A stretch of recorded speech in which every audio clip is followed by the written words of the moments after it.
Assalamu alaikum. Good morning, class.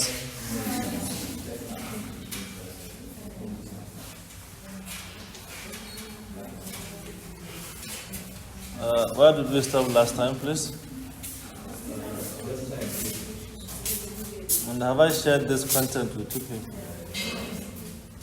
Have I shared the content of this course with you? Yeah, I haven't.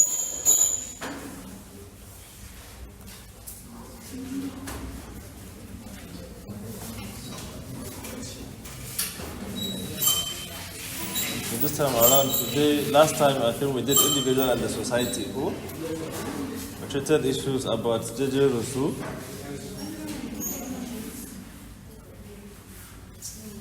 And then, did we say anything much about African society? The individual and the African in the African societies? Yeah. I'm talking about the African version of it.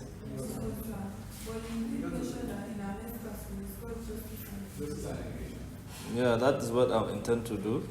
But I want to ensure that the last one was treated wholly.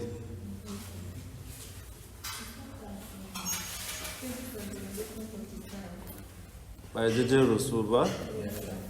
Yeah, I think after those ones, we can just call it a day for that. However, I still want to put it this way. And whatever we're doing, we try to look at our own context, most especially the African version of our own society. Because things have been, let me say, the trends have been showing that if we really want to get it right, we can't just be speaking of those people without speaking of ourselves. We can't just imagine that everything looks like picture perfect. Yes, one of you was asking whether this could be possible to be adopted in Nigerian society here. And I gave an example of how the curriculum can be altered. But then, still it's important that we look at the individual from the African perspective. African society's perspective. We should note that when we're talking about the child, the African child, when he grows up in a kind of a community where everyone is an elder to him, irrespective of whether they come from the same house or not. But whether you belong to that community, that child will respect you. And that respect is not just about giving respect to elders. No. It's about giving training. That is upbringing. The so-called tarbiyah we're talking about in Islam. Giving that upbringing by everyone. Everyone saying that the child is going astray, you bring him back. Even if maybe a lady, let us take for instance like the Yoruba culture now. If a lady comes in, the way you just greet and another person will see you doing it the wrong way. You correct you immediately. That's not how our girls greet here. They don't prostrate. It is the boys that prostrate, while the girls should kneel. Something like that. Trying to see that whoever sees you doing something against the normal norm will put you back on track. That is how the African child is raised. In here, what we do is, if you see the maybe the way you dress is quite different from what the normal people are dressing, they quickly call your attention. Or maybe you barb your hair somehow, like an irresponsible idiot. They call you back and say, look, this is not how we do it here. Most especially when you come to this angle of the Faculty of Education. When I was in a College of Education now, talk. So as such, people will easily see that you are not on the right track and they'll bring you back. So in our own African society, the individual child is the child of everyone. That is the watchword. The child is for everyone, and as such, that child's care and upbringing is the responsibility of everyone in the society. And when the child grows up, he or she begins to learn from the traits that he sees his family doing, Or sometimes maybe his friends, his family friends are doing, and he has keen interest in what they are doing, and they'll send him to go and do apprentice there. Oh? So, in this kind of communal setting of the African upbringing, we found out that this issue of unemployment does not even does not even come in. In those days, there was no such thing as an unemployed person, because everyone is busy doing something. Either your house is farming or you are trading, you definitely fall somewhere. But they will not allow you to just be on your own like that. There is always job for you out there, except if you don't want to do. Now that simply because we come for this white-collar jobs, we come to the university, we think we are polished. Go. You think you are polished, so there are some menial jobs you think you cannot do as in you have reached a particular level in life. Like such kind of menial jobs are not in your league. I can remember one of these friends of mine who was saying that as far as he's concerned, he's kind of, let me say, he's being poor began when he started his degree program. He was an Alhaji before he started the degree program. At the point in time, he felt that he has reached some level. Some jobs, he can't just do those jobs. But before he can do anything, you see him emptying people's, latrines. He doesn't care. He can go and participate in emptying the latrine and he gets paid. Wherever he sees people doing something, he just jump in and work together with them. At the end of the day, he started having his own, this one, what do you call them? This achapa man. He started doing achapa. Going with his bike everywhere. Before he had a kicking up. People working for him. But the minute he started coming to the school, he was too busy reading what was not beneficial to him as far as he was concerned at that time. Before you know it, that system was taking his school fees, and he was no longer working there. Yes, people were already working for him. He didn't have time to supervise well. So there was this bahala again. So he was like, this Western education has really spoiled him. He was a millionaire before he came to the school. Then when you say someone is a millionaire, you know that that person is just really someone to reckon with, a force to reckon with, that he's a millionaire. And now who cares if I'm a millionaire? How many times have I been a millionaire, but I never felt that I'm rich? But in these days now, it's only when you become a trillionaire, not a billionaire, a trillionaire, that you think that yes, you have arrived.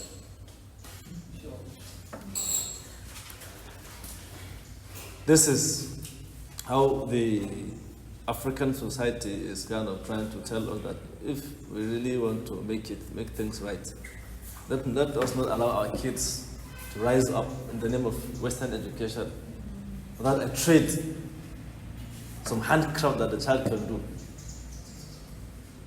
So, because our society has a lot of job for you there.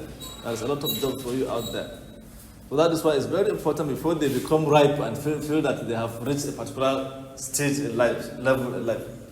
While they are still young, try to engage them. Let them be into something.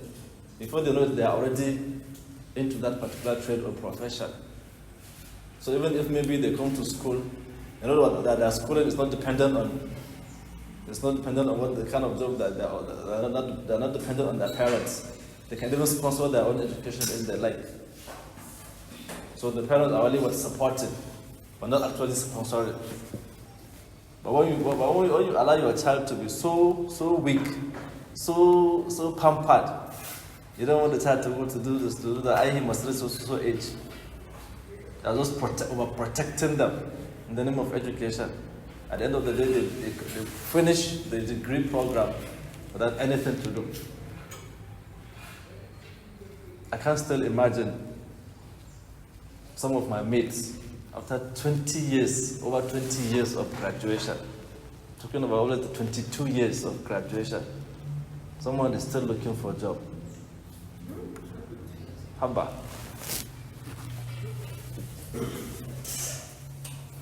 We begin to ask ourselves, what are we doing? What is the essence of this degree in the first place? What is the essence of this degree? So the sooner we go back to our own trades, our own craft, and what we see our parents doing, or maybe our colleagues doing, the better for us. They say that there's no food for a lazy man. It's really working now. That thing is just like a revelation now. If you just hear this word, it's not for joke. There's no food for a lazy man. Go. So you just have to do something. Ours is a pragmatic society. That is the most important thing to understand. Our children are groomed in Africa to have a kind of a trade to do or a farming activity to engage in. So that is what I actually wanted to brush over. So speaking of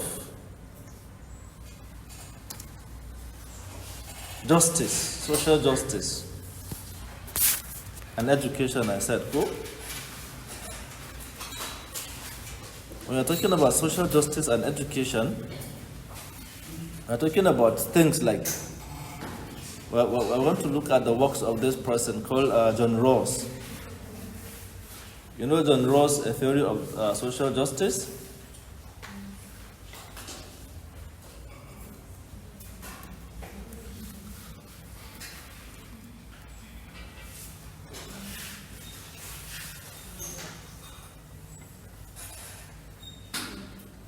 This John Rawls told us a whole lot of things about education. You know that he was born in 1921 and he died in 2002. And he was also an American philosopher. And what he was trying to look at then was looking at justice as fairness. When you say fairness, when you say you're being fair, what are we talking about here? This is where we come back to our own social justice and the distribution of educational benefits. While we were in level 100, when you were doing 1204, I think you can still record issues about that. In philosophy, when we talked about these issues of distribution of education according to status, entitlement, fair competition, reverse discrimination. I think you can recall all those things. However, we're talking about fairness here as social justice. We're talking about trying to put some equality or bring in some equality of access to educational benefits, such as this saying that education for all. You know about the EFAL goals, education for all. Apart from that, education for all, what we can think about then is this universal primary education of 1970s, or 1950s rather, started by Awo and Zik. Awolowo and Zik. Awolowo started his own in 1954, while Zik continued in 1956. It was the Northern region that started their own very late. That was 1976 or 4, thereabout. So this universal primary education was like having the idea that education should be free for all children, and there should be at least that basic education at that level. Everyone should be equally having access to free education. All children should have access to free quality education. But later, it was metamorphosed into something that is after the coming of Obasanjo in 1999. Oh, the UBE, Universal Basic Education, which is talking about free access to quality basic education. And this basic education goes beyond those primary 1 to 6, including JSS 1 to JSS 3. Oh, so that was why I found that when they say 9 years basic education. In fact, this even had a way of changing the curriculum from the 6334 to 934. Cool? Yes, from 6334, which is the normal one, to 934. That was after UBE. Because they want to concentrate on that basic education and it should be free. And all children should have access to that kind of education. That is what they are discussing when we're talking about this access to free basic education.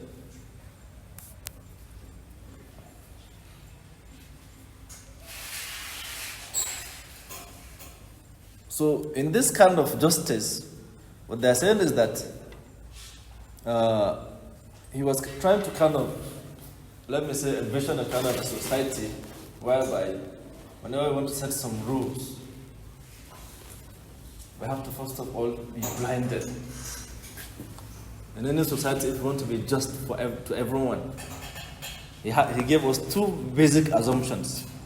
That is having something called the nobody knows if they will. That is the veil of ignorance and the original position. Veil of ignorance and original position. The original position here, he was talking about that when everyone is born in the society, it's kind of an assumption that you don't know who you are. You don't know where you belong. You are just in your natural state of being a human being. You are just a human being. You don't know whether you are a male or a female, or you are poor or rich, or you belong to the social high social status. Maybe that is speaking of those that are in power, or the ones that are being ruled, or you are simply the king, or you belong to the follower category. This is the first original position they say they have to assume before they set off a law. Are we getting it? So if we are assuming like this, you don't even know which race you belong to. You are just in your natural state.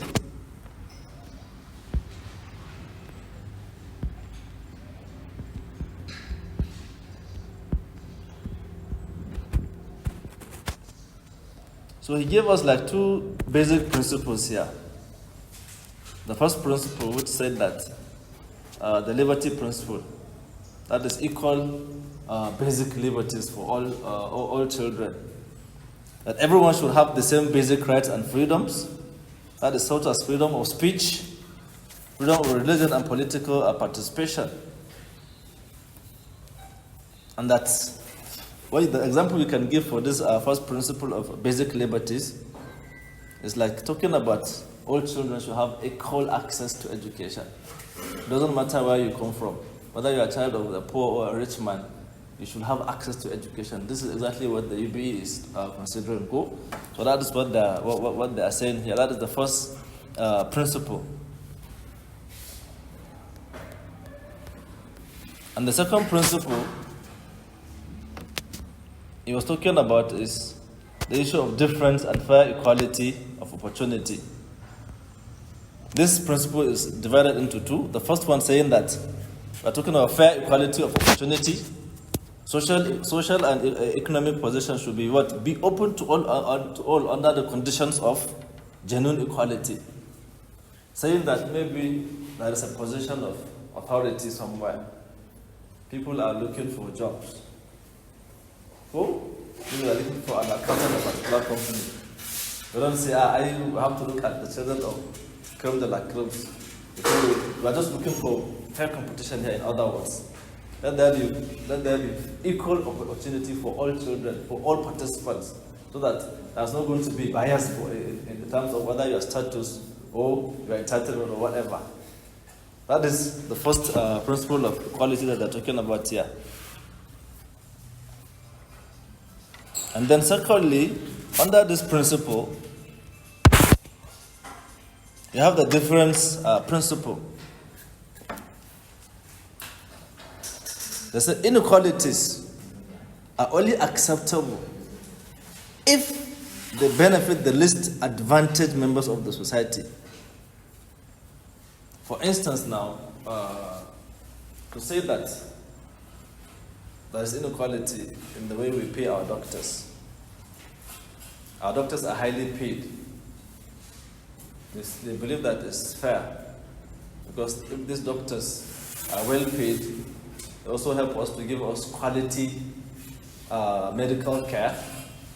That quality medical care is going to be received by all, irrespective of whether you are poor or you are rich.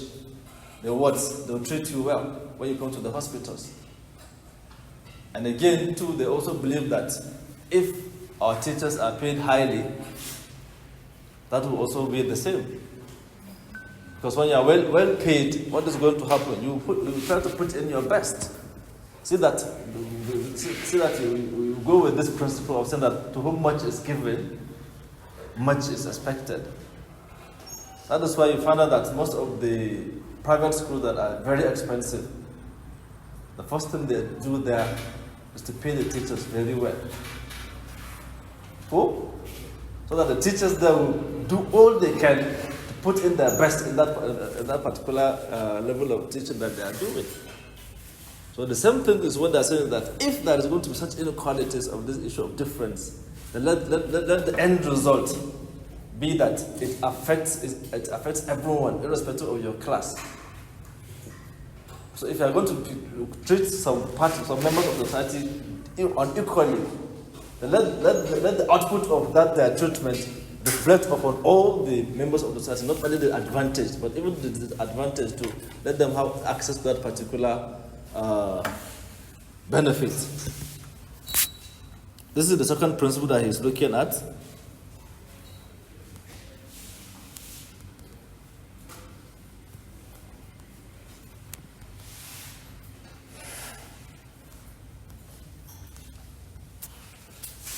So this is about John Rawls' theory of justice in education. So let us now quickly go and see what we can do with regards to freedom, authority, and discipline.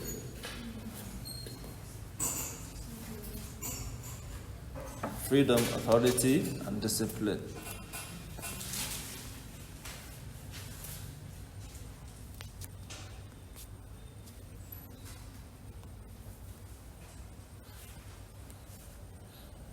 What does it mean to be free?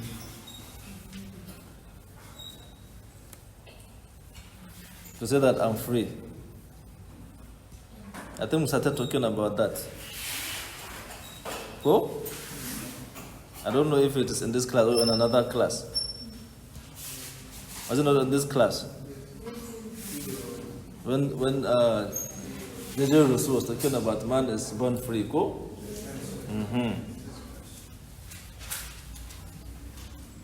So now we know what freedom is, so I don't need to say much there. But still, we'll come back to it when we discuss the other parts of the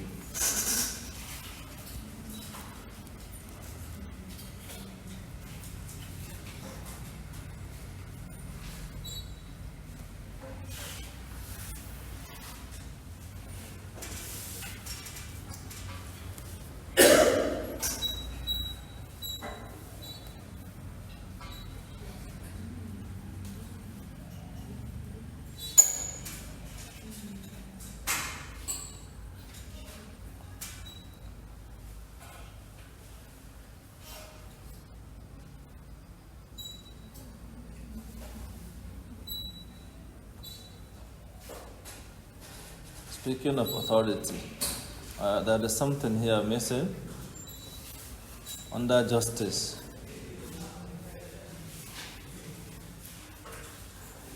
After Rawls' theory of justice, yeah, there is also one Islamic perspective that is missing that we did not actually discuss, which escaped me from the content. That is speaking of Quran 16, verse 90. Quran 16, verse 90. That is the saying that إِنَّ اللَّهَ يَأْمُرُ بِالْعَدْلِ وَالْإِحْسَانِ وَإِيتَاءِ ذِي الْقُرْبَى وَيَنْهَى عَنِ الْفَحْشَاءِ وَالْمُنكَرِ وَالْبَغْيِ يَعِظُكُمْ لَعَلَّكُمْ تَذَكَّرُونَ. That Allah enjoins us to be what? To be just and also be of good character. And that we should also give charity to those who are weak. Who? For those who are weak, those that are close to us. Don't just say that maybe you want to give charity. You now just go to one mosque or one church and just give it out there, when the people around you are in need of your help. This kind of charity is that you should first of all look at the people close to you. Be kind to the people that are close to you. Maybe it could be your relatives or maybe your neighbors.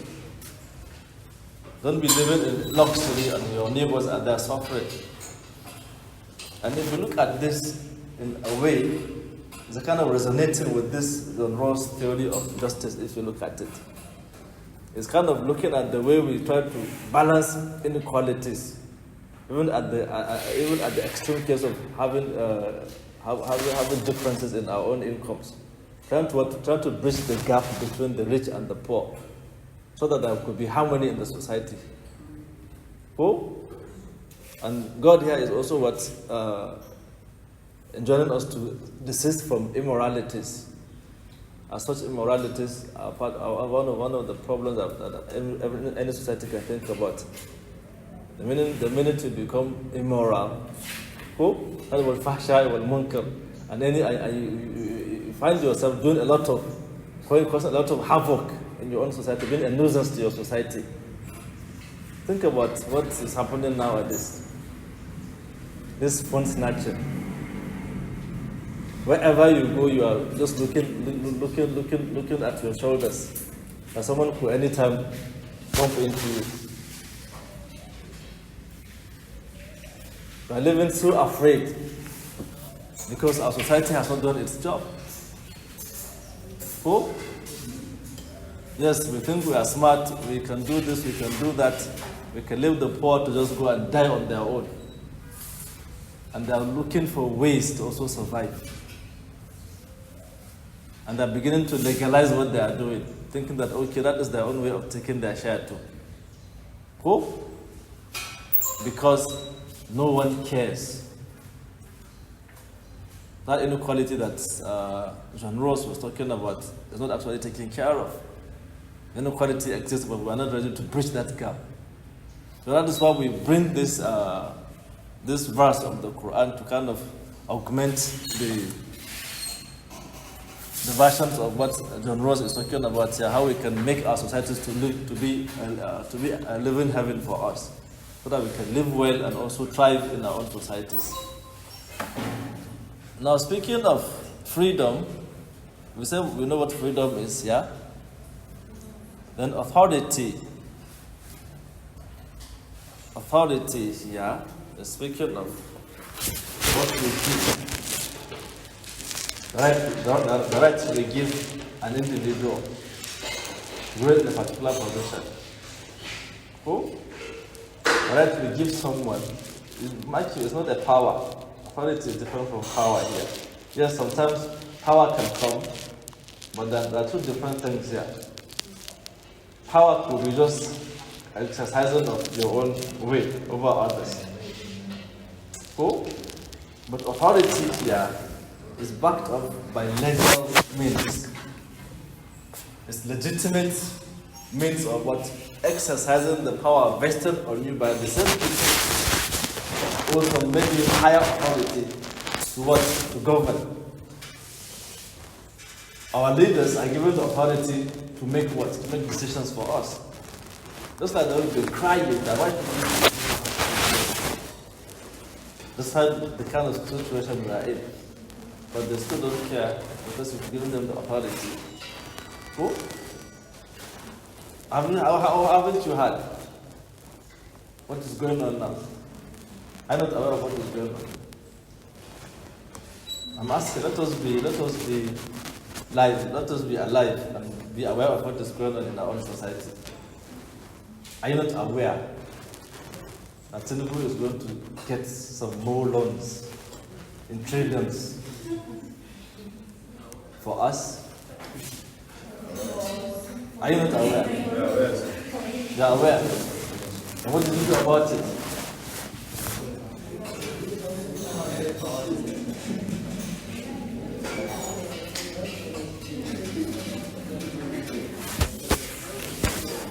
It's a question of authority here. We gave him authority to rule us. Directly or indirectly, he's exercising his power now. The authority given to him. We are suffering enough. We've suffered enough. But still that is not enough. Some people are saying that one of the plans he has for this new loan is to bring back the subsidy and reduce the pump price to some reasonable amount. Do you really think that is going to make any difference?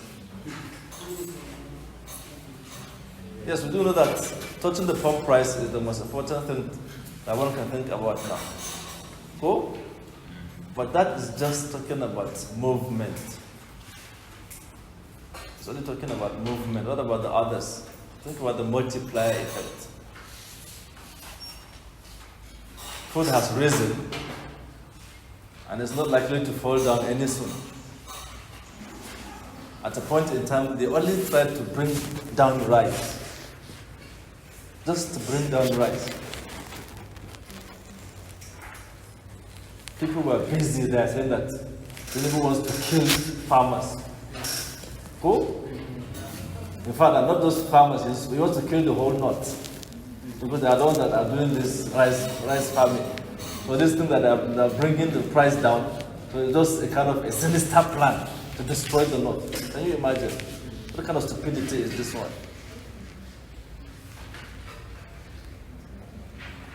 We are not willing to bring those prices down. And the people with big mouth will be out there posting and writing, look, this is they will have a way of kind of making you to fight each other. Thinking that this is a kind of a regional issue now. Oh, this is a political zone issue. So you have to what? Defend your territory. What does the territory are you defending? Whether we like it or not, we are here living together. We'll be living together for ages. And just because someone has simply written something, tweeted something, and you see us acting. When we're looking at the greater good that everyone is going to have life to be easy, someone is busy out there thinking of how he or she can divide you, and you continue to hate and continue to hate. Sometimes they will use religion against you. They are Muslims. Those Muslims, they will just find they are looking for the slightest chance to kill you. For how long have you been here? Has anyone attempted anything on your life? I'm asking of the other faith. Has anyone ever attempted anything on your life in the name of religion here? Or maybe spoken any violent word against you? But they'll use that when you go to your church. They'll say, those people, don't ever trust them. I'm sure they're telling you that. We used to see the preaching. We just ignore.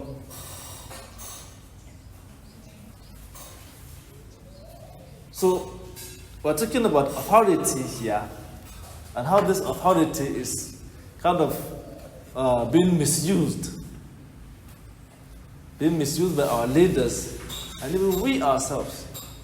Because we don't really understand what that means, but we allow them to just do what they want to do. We've been speaking of democracy, studying democracy, and no one is thinking about something called the referendum. We only read the referendum. I think that is just for some, let me say, for some, how do I even put it? Just for some theoretical cosmetic. Do you really know what the power of a referendum? It simply means that you can call back anyone. You can call back anyone that I'm speaking of, be it from the House of Assemblies, Senate, or even the President himself. If you can unite yourselves, you can nullify the position of anyone in this country. Because the authority really lies in you. You are the ultimate authority, but you don't even know. I don't know how to harness that kind of energy and power.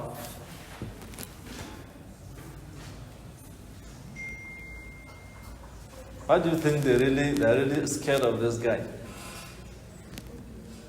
This Wampo of this Kanu of Biafra, this Namdi Kanu.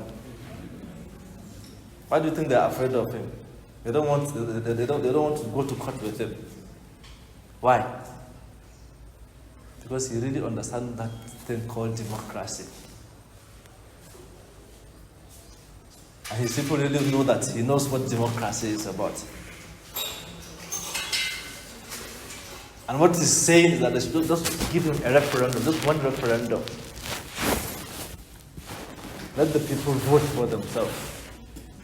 He's not fighting for anyone. He's not ready to fight anyone with any weapons. But at least let there be a referendum for the people of Biafra to choose whether to stay or not to stay. How is democracy? Because they know that as soon as that is done, then that region is gone. And they don't want to let them go. So there are a lot of ways, if you really understand that authority and how to use it, how to harness that energy and power, you can free yourself from all this wahala that we're talking about now. And then lastly, we'll look at discipline. Discipline. In most cases, when we hear this word discipline, what comes to your mind? Self-restraint. Self-control. Okay? Self-control, yes. That's temperance. But is it all about self-control? We have self-discipline. That's what I'm talking about, self-discipline. When you say about self-discipline, that is what we call self-control. But just the word self-discipline. We see punishment, and other people will see it from the punishment angle. Cool? Or simply what? Enforcing laws in our own societies. When we are enforcing laws in our own societies, that is looking at how people are living and ensuring that everyone follows what we call the moral code. How our own moral code of conduct, inside that moral code, everyone in the society, or in a particular group, is guided by some normative standards. Well, we are guided by some normative standards, because these normative standards are everywhere we find ourselves. For instance, now, if you're in the classroom now, I will not expect that we are teaching and everyone is listening. Two people just go from behind there and continue making noise. The least I can do is to send them out of the classroom. Go. Because they are disturbing the peace of the class. So which means by default, you don't have to be told that if a lecture is going on, you are to be what? To be attentive and to listen to what your teacher is saying. If you have anything to discuss, you raise up your hand, you are free to talk. That is why we call it lecture or discussion method. Cool? So this is a question of discipline. When you go to your religious texts, there are a lot of normative standards set by the religious texts. Do this, do not do that. Like in the Bible, how the commandments go. You go to the Old Testament, the commandments are there. What is expected of you as a believer, you should do or not do. Go. In the Quran, they are scattered everywhere.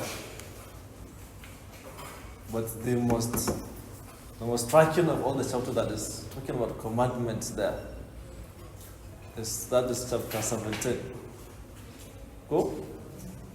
Surah Al-Isra. There are a lot of commandments there.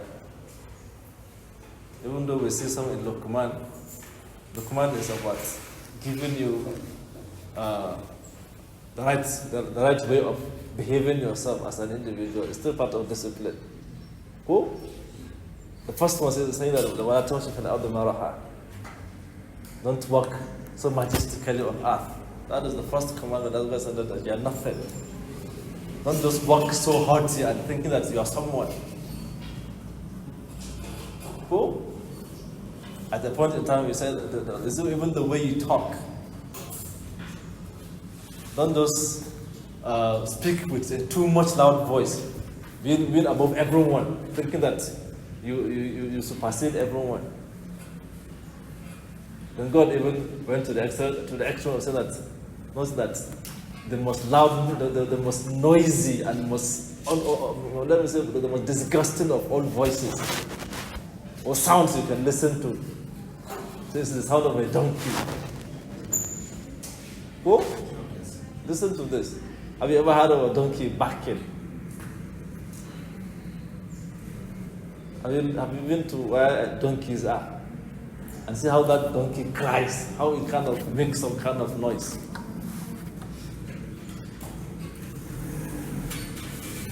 So all this, trying to talk about discipline here. We're talking about self-discipline, and also how you should be able to maintain yourself within a particular society, living and actually making sure that you don't stomp on some others. Thinking that you are big, or maybe you have been given some authority. Coming back to authority now. Go. You have some authority to maybe exercise something. Maybe let's say, let's think about like in a kind of a school setting that you're a prefect. Go. You're a prefect, and so you think you can discipline anyone, that you are given some power. At this level of education, we don't have prefects, we only have captains. Oh? We only have class captains, sometimes appointed by the teachers, sometimes appointed by the students themselves. And in most cases, when you see someone appointed as a captain, it means that individual is so responsible. He's seen responsible by his students and so committed as well. Punctual, committed, and responsible. And that he is also dependable. They look at these qualities and they just point it that this is our captain. Before you know it, he takes the responsibility. So in some instances, you find out that a captain is misusing his own self-discipline. Simply because he thinks maybe he's not in good terms with someone. He will submit assignment. You deliberately remove your own. So that you end up having absent in that particular area. And he thinks he has gotten away with it, that he has put you in trouble. In some cases, you find that a student is carrying over a course because a captain somewhere sabotaged him. People will tell you that they have done the assignment, they have submitted, but yet you find it nowhere to be found. The student will come and swear to that he or she has done that assignment. And he even submitted it so time to the captain. And the captain will just do as if he didn't know anything. This is what abuse of power, abuse of authority. And sometimes if we really want to check this, you have to exercise what we call self-discipline. Yes, you could be at loggerheads with someone. When it comes to issues of this nature, you put your own sentiments aside. This is about someone's future we are discussing. Cool? So you should just tread it carefully. I could recall, I will give you a kind of an example of some two students. At this point, the authority was even abused by some lecturers. Two students were fighting. One is one of the son of the influential people around. Let's go influential. So that son of the influential is feeling so big. And the other one has no one, is even an orphan. Yet he's very brilliant, he's so bright. And he had no one to defend him if some fight of this nature happens. There is a point where that other one hit him so hard that he even had to fall down. His cap fell down and he just staggered and fell off. And he was like, "You really did this to me?" Because knowing that he is that kind of son of someone, that he is untouchable.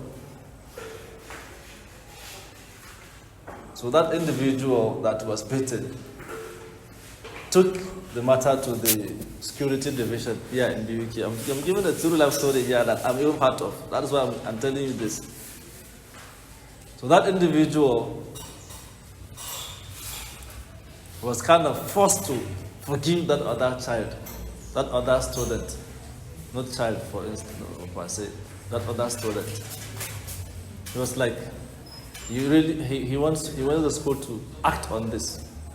He's not going to forgive this humiliation that he received from this individual. And if the school is to act, if that thing should come to us, they know that if it comes to us, that other student is leaving. If perchance that student comes to us and he pleads guilty, we'll expel him for sure. So they had a way of reaching the security people that this is so person's child. Please try to kill this case before it goes to the authorities. So he was forced to kind of remove, let me say, forget about the case, but he didn't. He said he's not going to. So they left the case untreated and unclosed. They sent them off. And when they sent them off, at the department there, I'm not going to call the name of the department. At the department there, they reached the lecturers of the two students again, that child please should be made to forget about what happened.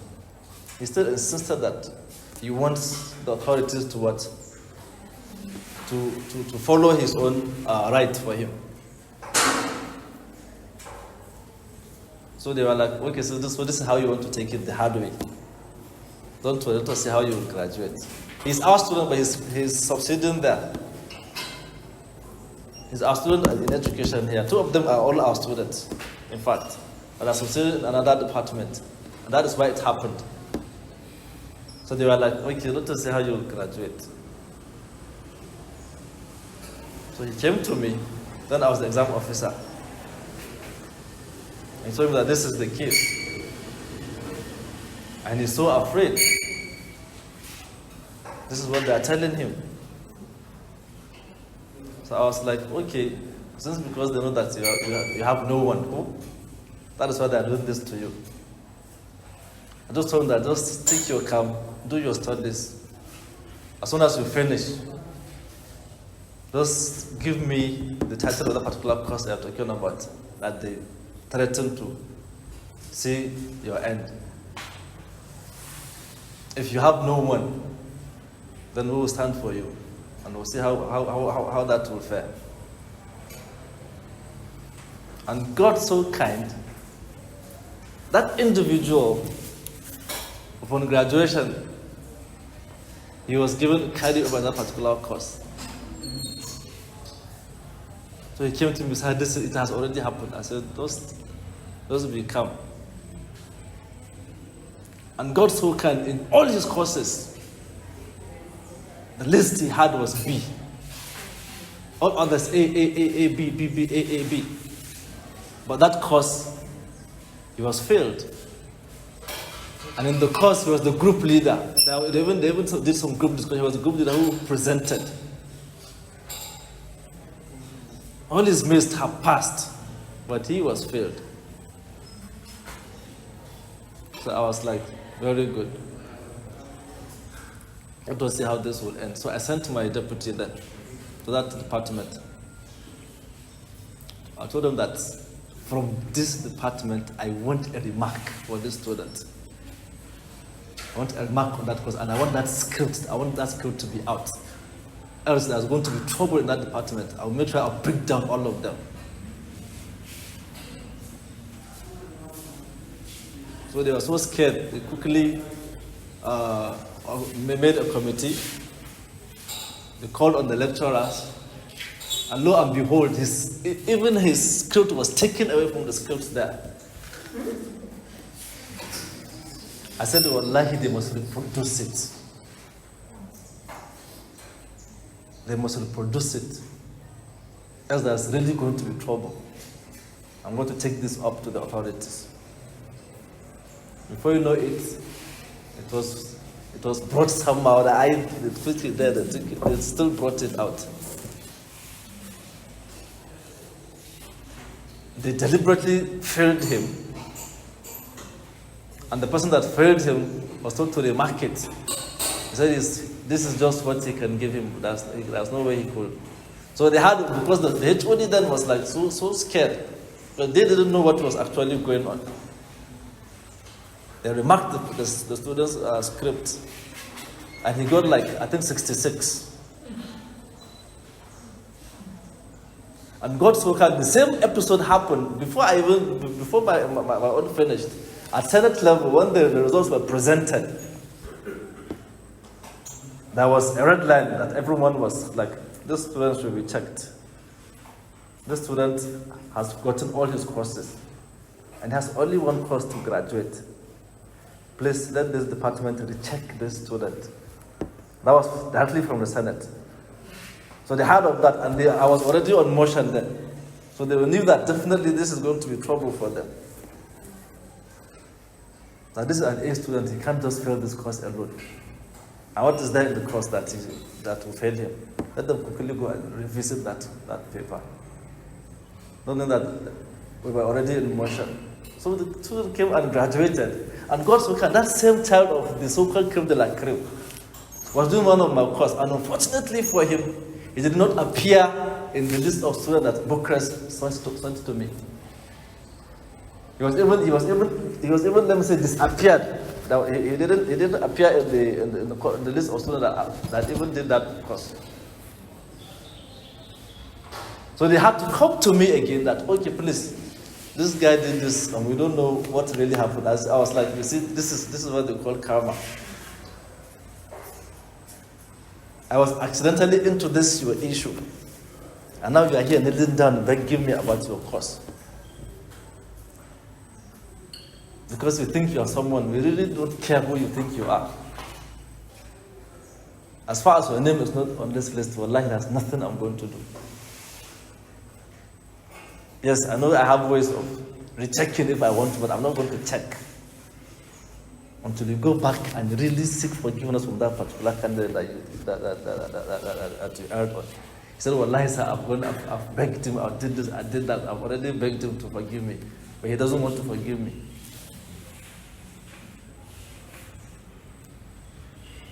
At a point in time, he was so humbled, he learned his place. And then later we went to the Bucharest and asked them about what actually happened, because he came with his own CRF, and the CRF was reflecting that he registered the course. it was like a kind of a network glitch. That when fetching the names, his name did not actually appear. They told us to go and fetch the score sheets. That was how his name would be appeared, but blank. So that was when we put the score for him, because the score and everything was there. So he graduated together with his own colleague that he wanted to sabotage. They had to go on the same batch. They graduated the same very day. So what am I trying to bring here? Talking about discipline and authority. How sometimes we abuse them. We abuse the authority given to us in the name of some personal egos, because we don't want to discipline ourselves. So we have to what? We have to ensure that we are well disciplined when it comes to matters of people's lives. Not just simply think that you are given an authority, so you just do as you wish. Always try to be governed by your own power of reasoning and not your emotion. Don't allow yourself to be guided by your emotions, but use your reason. So that when it comes to issues of this, treat someone with kindness, treat someone with fairness. That is the only way you yourself can also be peaceful. Because all these things have a way of kind of getting back at you. Have a way of getting back at you.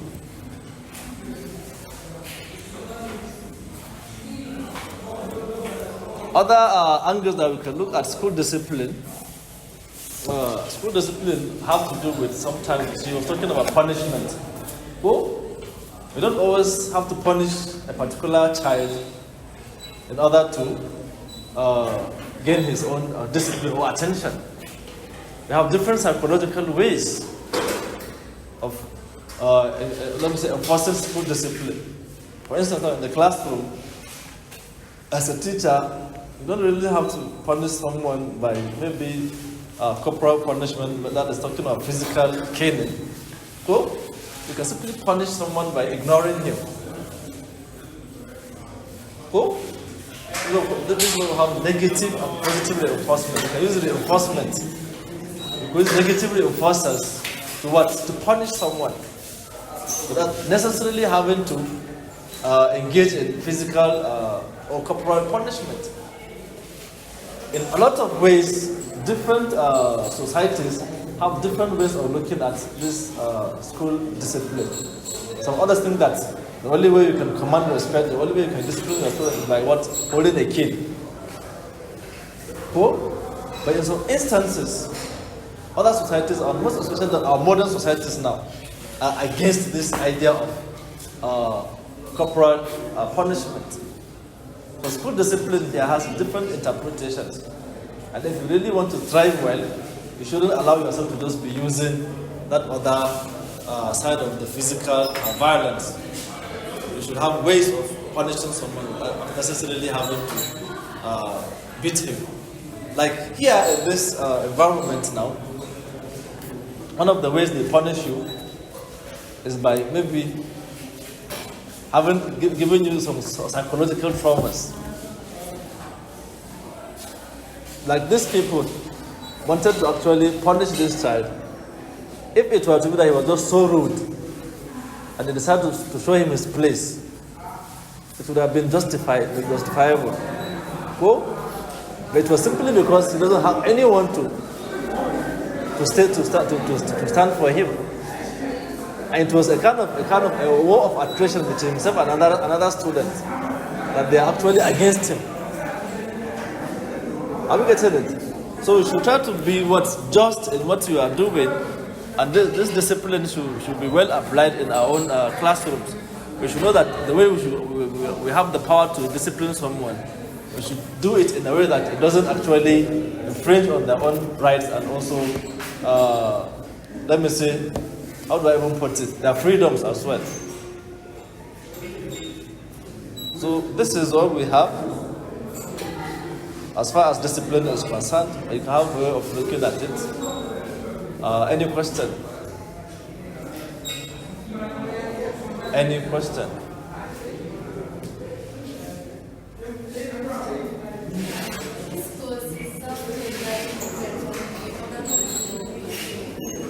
This course.